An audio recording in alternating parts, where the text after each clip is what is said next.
NASM is giving you free courses. That's right, free courses each month just for being part of the NASM family. Learn about everything ranging from nutrition to strength, weight loss to stress relief, and everything in between. Click the link in the bio for information and to claim your free course before they're gone.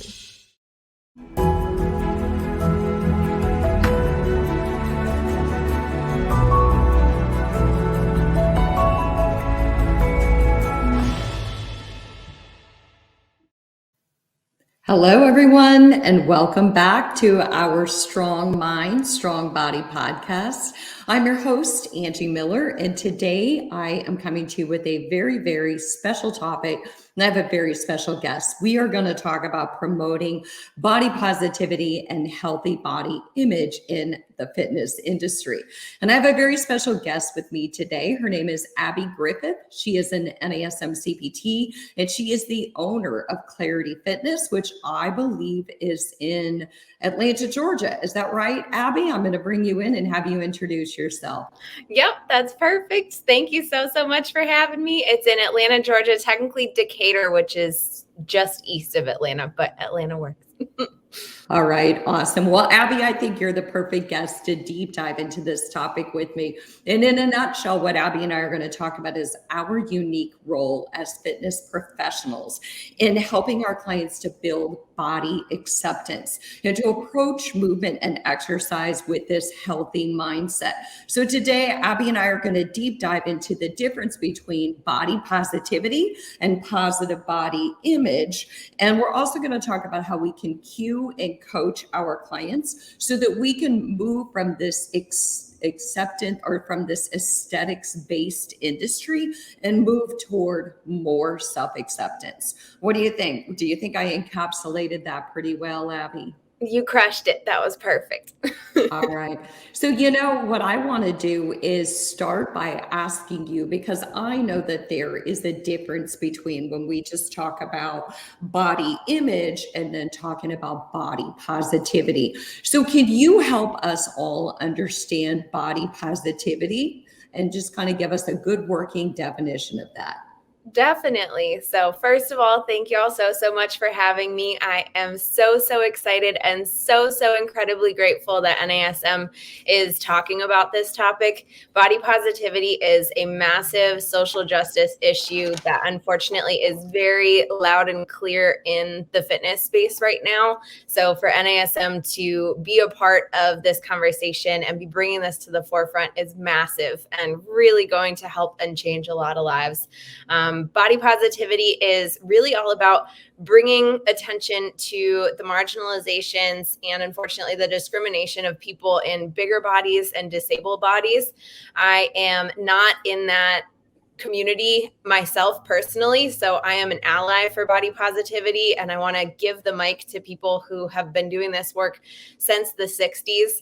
NAFA is a massive organization, National Association to Advance Fat Acceptance, Fitness for All Bodies, Body Positive Fitness Professionals Against Weight Stigma. There are so many incredible organizations that have been going out this, and again, it's really about bringing everyone to the table, giving everyone access to movement, to clothing, to jobs, to places to live. And it's so important that we understand body positivity as a social justice piece and then positive body image as it relates to people in all shapes and sizes of bodies and their own relationships with themselves. Okay, I'm really glad that you explained that. And I think that that's a healthy chunk of information. And to encapsulate all of that, what you're saying really is that body positivity is a social justice issue.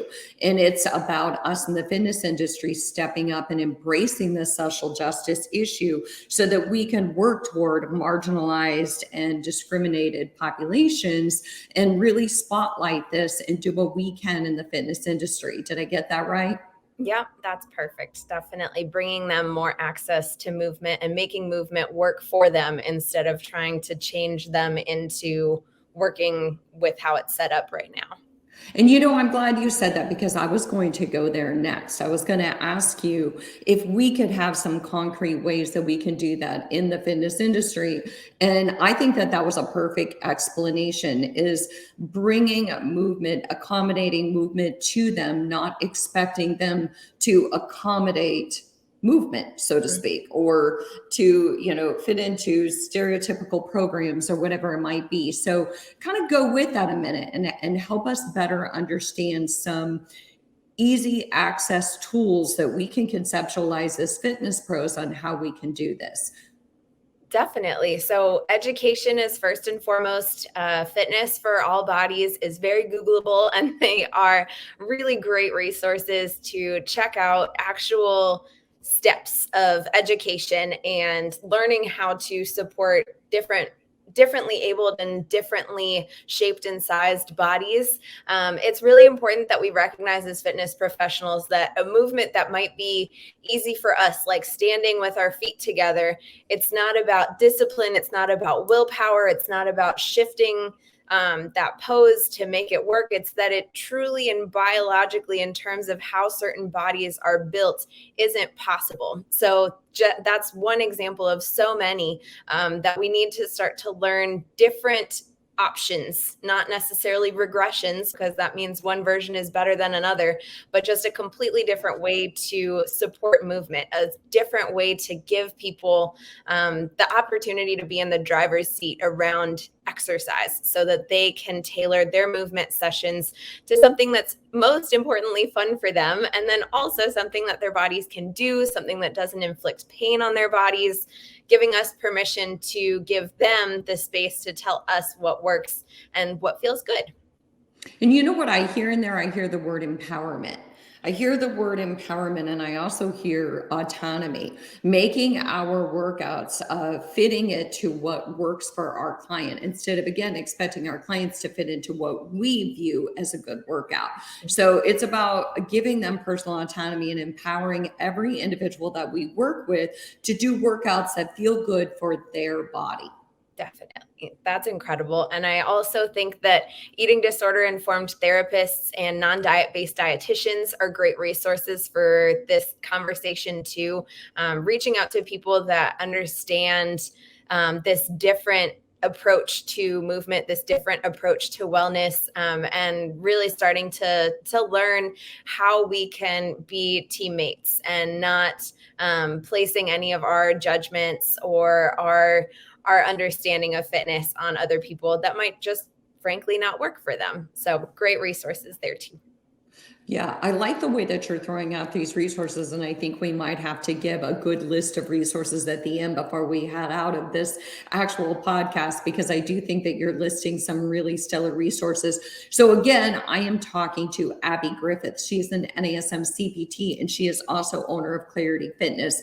We are talking about what body positivity is as a social justice issue, how we in the fitness industry can embrace that and make the industry more of a body positive space. And we're also going to move into creating healthy body image for our clients. So Abbey, once again, thank you for joining us. And so we were just deep diving into exactly what body positivity is. And in a nutshell, in the fitness industry, one of the best things that we can do is accommodate workouts to meet the needs of our clients, not expect our clients to accommodate their body and their needs to our workouts. Absolutely.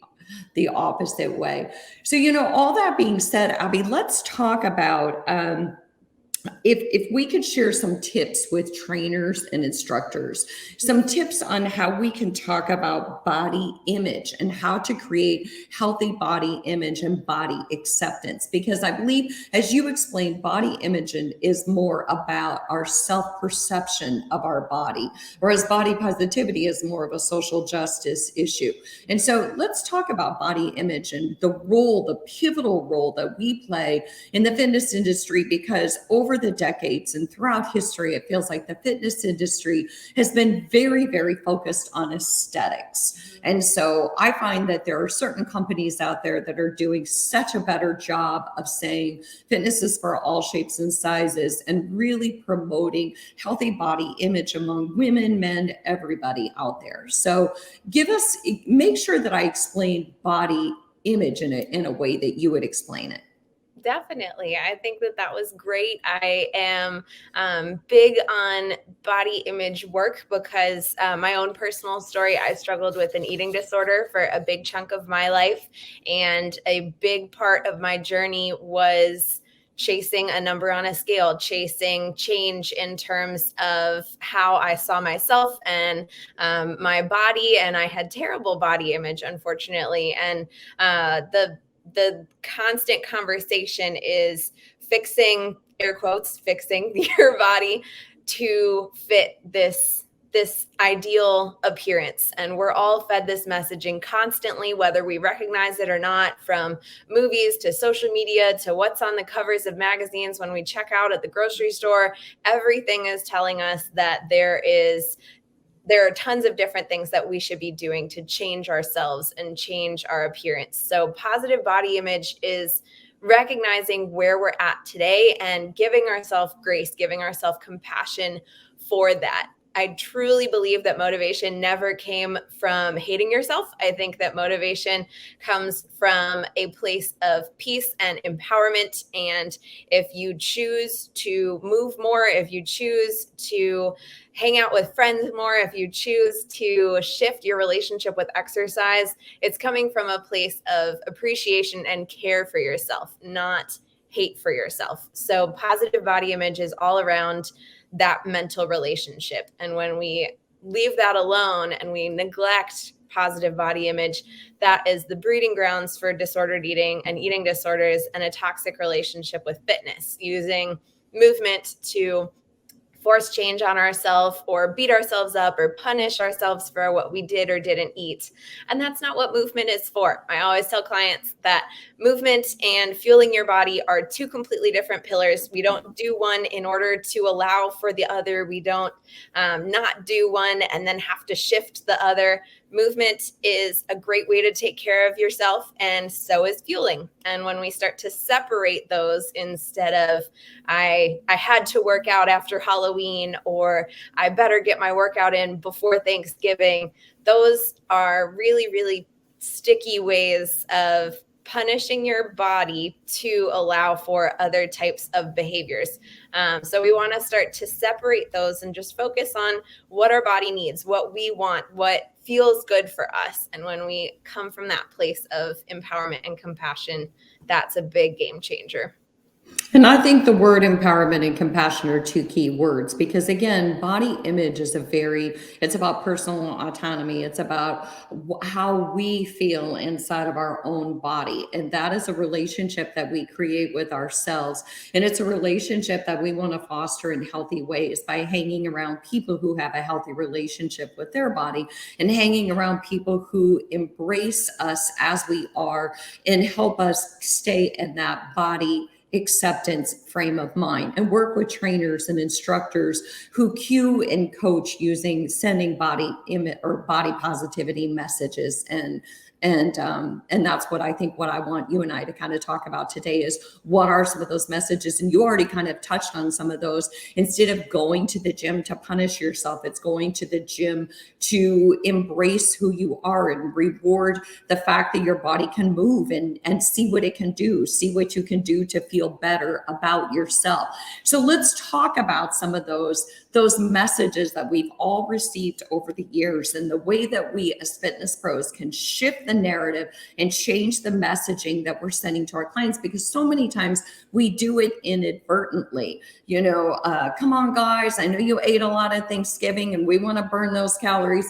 And we've been told messages like this all these years, big guns, tight buns, and that the industry is so centered around aesthetics that I think that we also have to give ourselves permission and grace as fitness professionals to recognize that It doesn't make us bad people. We're not bad trainers if we sometimes fall back into those old patterns. It's really about awareness and recentering our narrative so that we can speak more in line with how we want our clients to feel about their own body.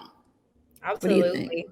I completely agree. I have learned so much. I always lovingly pick on myself that if I listen to this conversation in a few years from now, there's probably a lot that I'm cringing about me saying or having not said. And you're constantly learning. And that's a good thing. That's not bad. That's not meant to be discouraging. That's meant to be exciting. And people that are truly in this space wanting change in the world are going to give you that space to be curious and to learn and to practice saying things differently. And I just give everyone listening so much credit for taking the time to learn what we're talking about here, because it is so important and it can be so damaging if we aren't paying attention to how we're supporting our clients.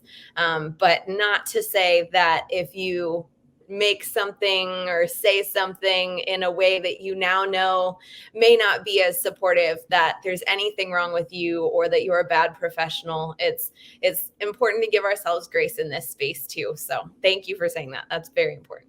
I think so too. So once again, I'm talking to Abbey Griffith. She is an NASM CPT, and she is also the owner of Clarity Fitness. We are talking about the difference between body positivity and healthy body image. We talked about body positivity as a social justice issue, and now we're talking about ways to build healthy body image, ways to build personal autonomy and empowerment among all fitness those who are interested in being fit and working with us as fitness professionals.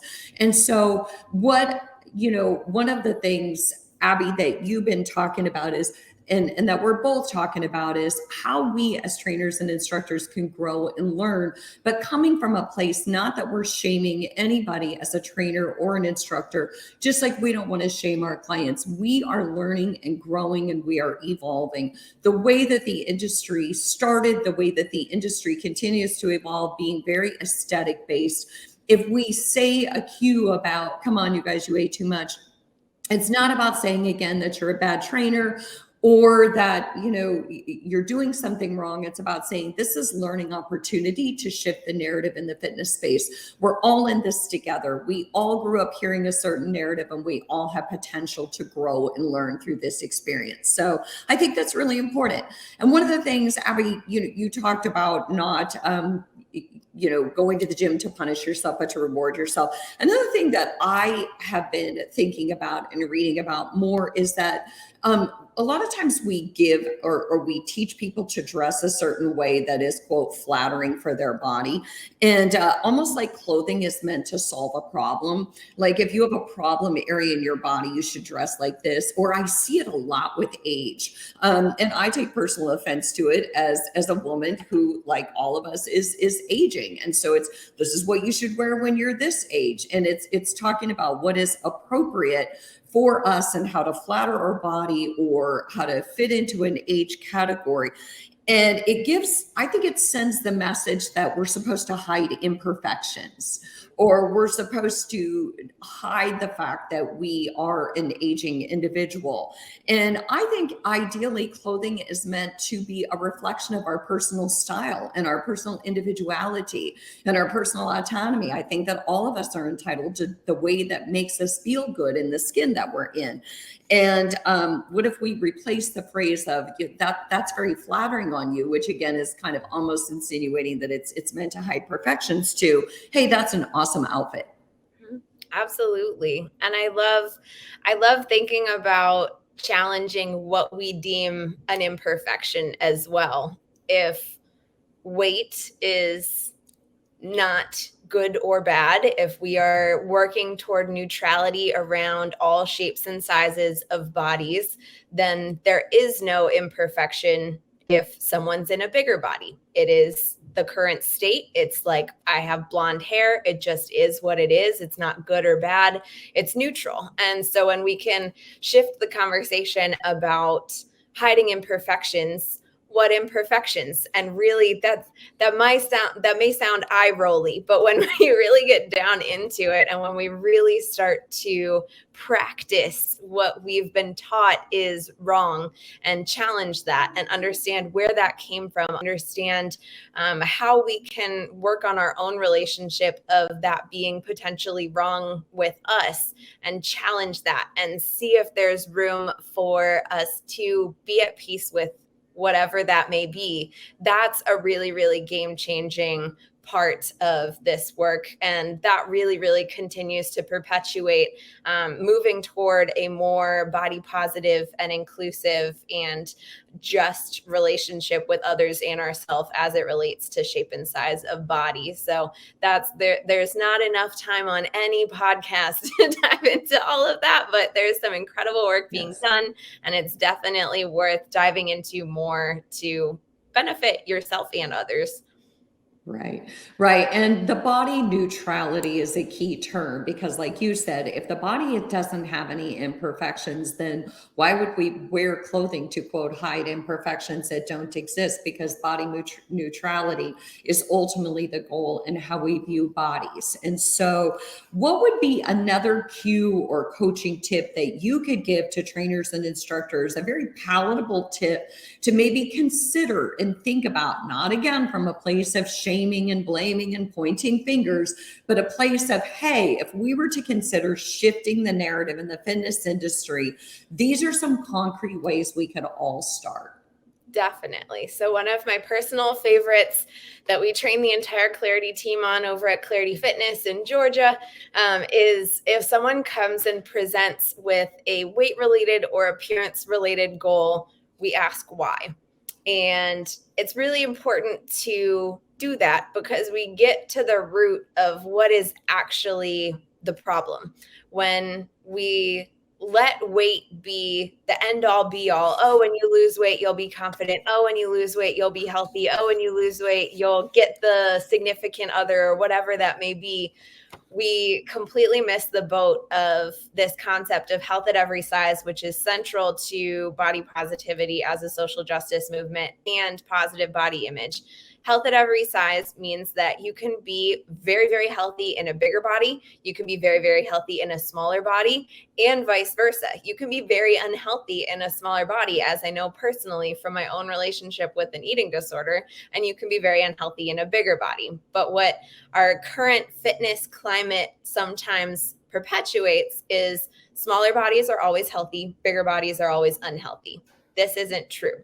So when we ask why do you want to lose weight? Why do you want a bigger gluteus maximus region? Why do we want bigger muscles? Why do we want to focus on our core? We start to get to what is actually driving the person, and we can support from that place. Maybe it is confidence. Maybe it is a bigger mental health concern. Maybe it's a scary genetic health issue that's been going on in their family, and that's where we can provide support. So we're stepping away from that weight-centric messaging, that weight-centric focus, and we're paying more attention to what is really driving them and being an advocate, being a support system from that place instead. And then when they lose the 5 pounds, okay, cool. How do you feel? What's changing?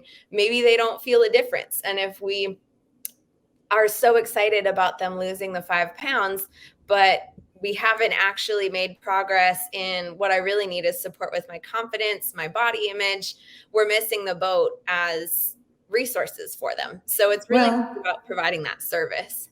Right. And what I hear you say is that when you ask why, you get to the core concern here. Yeah. If you ask me why, if I come in and I present with, I want to lose 10 pounds, then you get to the core of when you ask me why, you understand, is this driven from social media? Like you said, is it driven from a health concern? Is it truly about, I want to build confidence? What is behind it? And I think that what I would like to say in line with that also is that sometimes, and you mentioned this as well, it's a bigger mental health concern. And that's where working with mental health providers who work with eating disorder clients and body dysmorphia, that's when it really would help as trainers and instructors to tap into those wonderful resources that are out there and work in conjunction with a mental health provider or somebody who has the true tools to get into the deep psychology of the issue, while we can work with the physiology of the issue, the physical aspects of the issue. Absolutely. And I love that you brought that up, because definitely in no way wanting to cross lines, cross boundaries, and eating disorders are really tricky stuff. So that is definitely geared toward the mental health professional, and being a resource to connect them with someone who can support on that mental health side, and being a resource to start to shift that conversation away from them feeling like weight loss is the answer, or this muscle gain or this appearance change is the answer to all of life's struggles, is super important. So that's where the non-diet based dietitians come in. That's where eating disorder informed therapists and psychotherapists come in. Definitely really great resources there. And if you search on NEDA, National Eating Disorders Association, they have an incredible repertoire of people who are there to support in that way, for sure.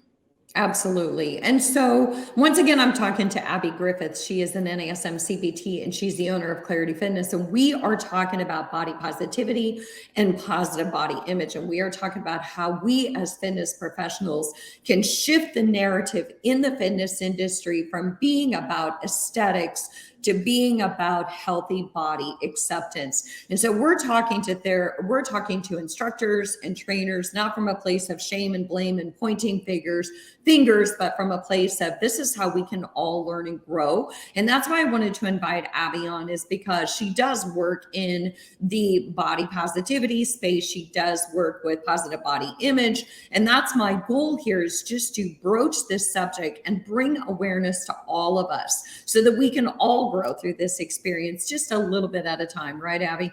That's perfect. Couldn't have said it better. All right. So how about another one? I think one of the things that you had mentioned to me is you will often promote the message that you are so much more than a body. Tell us about that. Absolutely. So deep in my journey, I was struggling with different eating disorders, and I felt like all of life's problems would be resolved if I felt good in the skin I was in, if I liked what I saw in the mirror. And I had learned from tons of different people and resources and outlets and social media throughout the years that the way to feel better about my skin and how I'm feeling and my body shape and size was to make changes externally. And I was never instructed to check into relationship with movement or relationship with food or relationship with body image. It was just about changing the outside. So when you say you are so much more than a body, that ties you into recognizing that you weren't placed on this earth to please other people in terms of your appearance. You weren't placed on this earth to gain muscle and look good for other people or for yourself. It's about that relationship with you. And you're so much more than a body. You're so much more capable than an external shift, paying attention to your value as a human in terms of your relationships, in terms of what you do at work, in terms of the people you've supported, in terms of the lives you've changed and made better just from your existence. That's what you are. And there's a really cool concept of separating the physical side from you. So thinking about your body as maybe a baby or maybe a pet or maybe a favorite friend, and starting to disconnect your worth with your exterior, starting to care for yourself from that place of love. And for me, I don't have any kiddos, but I do have 2 fuzzy kiddos. And so I used to think of my body, treating my body as how I would treat one of my pets. And I would never beat up my pet. I would never starve my pet. I would never make my pet work out because it ate too much. And it sounds so silly, but checking into that place, that helped me get to that compassion and that kindness for myself, and is a great tool for your clients and for your own relationship with body image. Well, and I think that the word, excuse me, the word relationship is a pivotal word here, because if I am working with you and you are my client, I have a relationship with you, Abby. But more importantly, I think that I need to remember that you have many other relationships. You have a relationship with your body. You have a relationship with your mindset and your psychology. You have a relationship with other people in your life who influence you. And relationships are such a circular impact on our world, because all of our relationships come into our psychology and our thoughts about ourselves and our perceptions about the world. And so I think it is important to think about those relationships that our clients have, not just with their body and with their mind, but with other people, and how much support are they receiving from those relationships, because those play an integral role in a client feeling the way they want to feel from the inside out. And that's how I look at fitness, is building a healthy body from the inside out. Because if I feel good on the inside, I'm going to feel good on the outside. And so you are so much more than a body. Also, I remember one time reading, your body is not an ornament, or it's an instrument, not an ornament. It's not to be looked at and admired, or you're so pretty, or all about aesthetics, or that looks so good on you. Like, we're to be judged and admired. And I think we do this a lot, even with little kids. He's a handsome boy, or she's such a pretty little girl. And again, this isn't blaming or shaming. It's just that culturally, our narrative often supports that how we look is what people see, and that is how we're judged, and therefore our mind is influenced by that. Absolutely. And those compliments, there's nothing inherently wrong, but it's perpetuating the message that that's what matters. And so the kiddo is learning that they have to keep it together and look this way in order to get that validation from people that they love and people that they want attention and validation from. And so some alternatives would be something like, I love how you took care of that person, or I just adore spending time with you, or your energy and how you make me feel just changes my day or brightens my day every time I see you. And paying more attention to how people make other people feel, paying more attention to how you can support an individual through things that aren't appearance-based is really important as well. Yeah, that was very, very well said. And another one that I think about is just this whole kind of dynamic that we get into, where one person body shames her body or his body, and then the next person feels like they have to body shame. So, this does this to my body, or this shows this on my body. And then the next person feels like they need to chime in. And what if we speak well of ourselves and we speak well of others? And it's like you mentioned earlier, what if we speak about ourselves and to ourselves the way that we would speak to our furry friends, or the way we would speak to our best friend, or the way that we would speak to our mom, and all those people who we love and care about? Absolutely. I remember a really cool conversation I had one time that was about how being proud of yourself, or giving yourself credit, deeming yourself worthy, is almost comes off as pretentious. And if you put yourself down in that self-deprecating humor, that's the norm. And just hearing that now with a different understanding and a different lens, how sad that is that we have perpetuated a world where you're put down if you bring yourself up, and you are normalized if you put yourself down. That's really tricky, and it's super important to challenge that for ourselves and for others. I know at Clarity we have a no self-bullying policy, so sometimes I will jokingly say that every time someone talks rudely about themselves or about their body, they owe me $1, and so I'll send them an invoice. Not really, but it's a good way to perpetuate that playful energy around it. Because again, if it becomes a self-blame, a self-criticism, a self-deprecating thing that now we can't be kind to ourselves, yourself, that's not really helping the situation either. So making it light, making it positive, making it geared toward taking care of ourselves and holding others accountable to be kind to themselves too is a big, big part of this work. You know, I'm going to put a sticky note on my mirror about no self-bullying. I think that that's a key one for me, because even as I said, as we age, that's another area where it gets very tricky in an industry that doesn't seem to age, or in a youth obsessed industry. And so I can get caught up in self-bullying surrounding age and all these other things that we have talked about.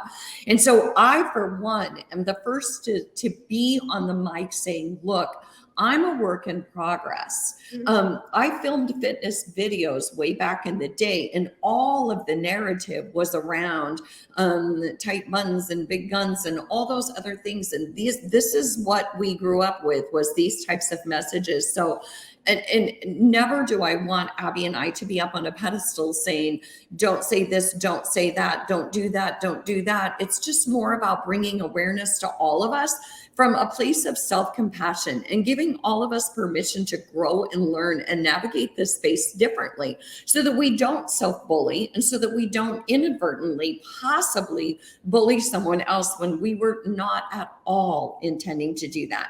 Because I for one am a full believer that all of us are good people with good intentions. And until you prove me otherwise, that is how I view every human. So I love that. And I definitely agree. I know that my journey has shifted a lot, and there are a lot of things that I have said and thought about myself that I'm in a different headspace now, but I'm still me. I'm still the same person. So I can't hate where I came from. I can't hate myself for a past way of thinking.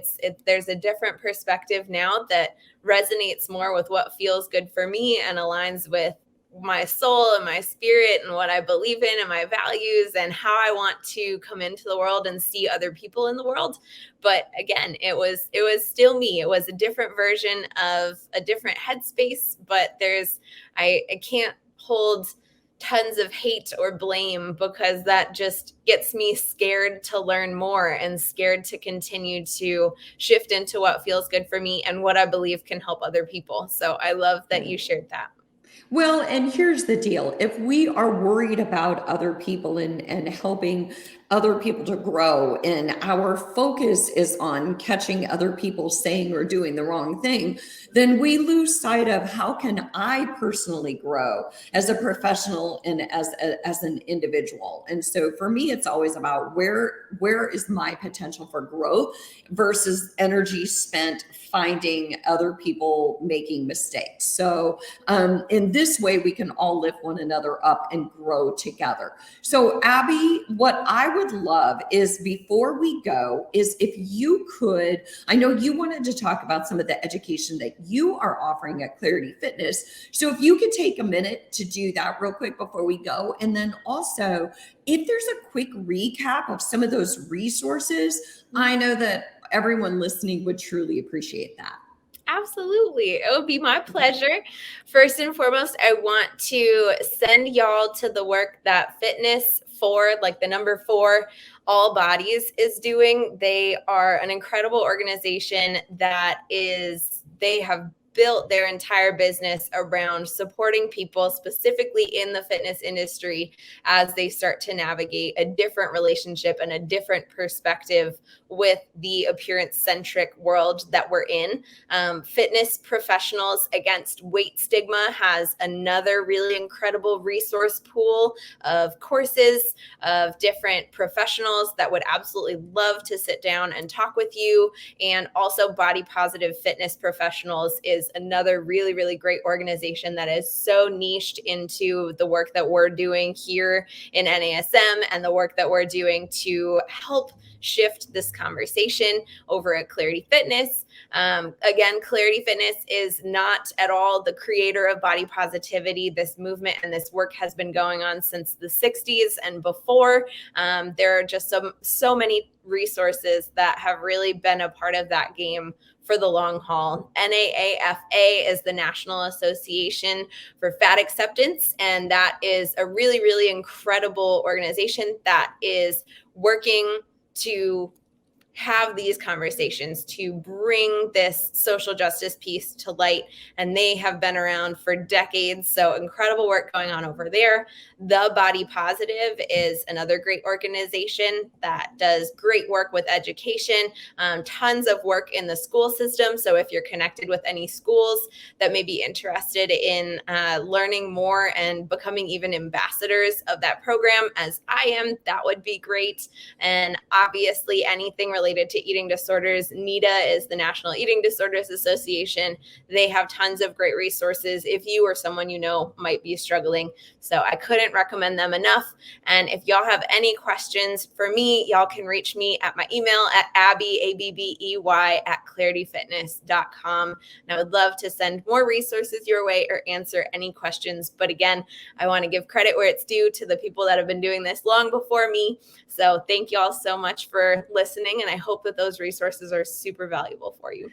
Thank you, Abby. That was an amazing recap. And if, again, Abby just gave her email address, you can reach out to Abby. You can email me, Angie, Angie.Miller. Oh my goodness. What is my NASM email? How about Angie? How about Angie at angiemillerfitness.com? You can reach out to me and I can reach out to Abby, however you want to do it. And so I really do appreciate all of you listening. I really appreciate that we are all in this space together to grow and learn and build potential for growth in this space, that we can bring awareness and body acceptance to every human out there. So thank you so much, Abbey Griffith, for joining me. I love having you on. You've been on before, and I hope to have you on again. So thank you all to the NASM and Alpha audience. We'll see you next time. Thank you. It was awesome.